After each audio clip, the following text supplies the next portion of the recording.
നമ്മുടെ കൂണ് മസാല ആക്കി എടുക്കാം. കുറച്ച് വെളിച്ചെണ്ണ ഒഴിച്ച് കൊടുക്കാം. അതിന് ഇനി ഇതിലേക്ക് നമുക്ക് തേങ്ങാക്കൊത്ത് ഇട്ട് കൊടുക്കാം.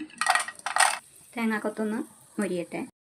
അപ്പം നമ്മുടെ തേങ്ങാക്കൊത്ത് ഇവിടെ വറവായിട്ടുണ്ട്. നമുക്ക് ജീരകം ഇട്ട് കൊടുക്കാം. ചെറിയ ജീരകവും വലിയ ജീരകവും, ഇഞ്ചി, പച്ചമുളക്, വെളുത്തുള്ളി, സവാള ഒരു ചെറിയ സവാളയാണ് അരിഞ്ഞത്.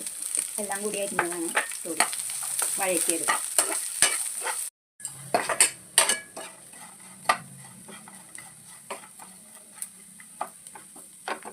സ്വല്പം മസാല പൗഡർ ഇട്ട് കൊടുക്കാം. ഇറച്ചി മസാല പൗഡർ, കുറച്ച് മുളക് പൊടി ഇട്ട് കൊടുക്കാം.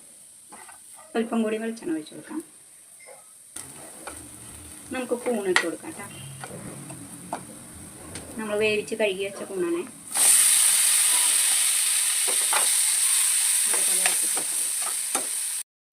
നമുക്ക് സ്വല്പം കറിവേപ്പില ഇട്ട് കൊടുക്കാം.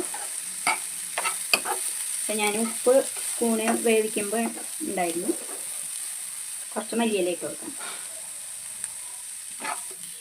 നമുക്ക് ഓഫ് ചെയ്യാം. സ്റ്റൗ മൂടി വയ്ക്കേണ്ട ആവശ്യമില്ല. മൂടി വെച്ച വെള്ളം തെളിയും. നമുക്ക് പാത്രത്തിൽ പാർക്കാം കേട്ടോ. അപ്പോൾ നമ്മുടെ കൂൺ മസാല ഇവിടെ റെഡി ആയിട്ടുണ്ട്. എല്ലാവരും ഇതേപോലെ ട്രൈ ചെയ്ത് നോക്കണം. ഫീഡ്ബാക്ക് അറിയിക്കണം. ലൈക്ക് ചെയ്യുക, ഷെയർ ചെയ്യുക, സബ്സ്ക്രൈബ് ചെയ്യാം കേട്ടോ.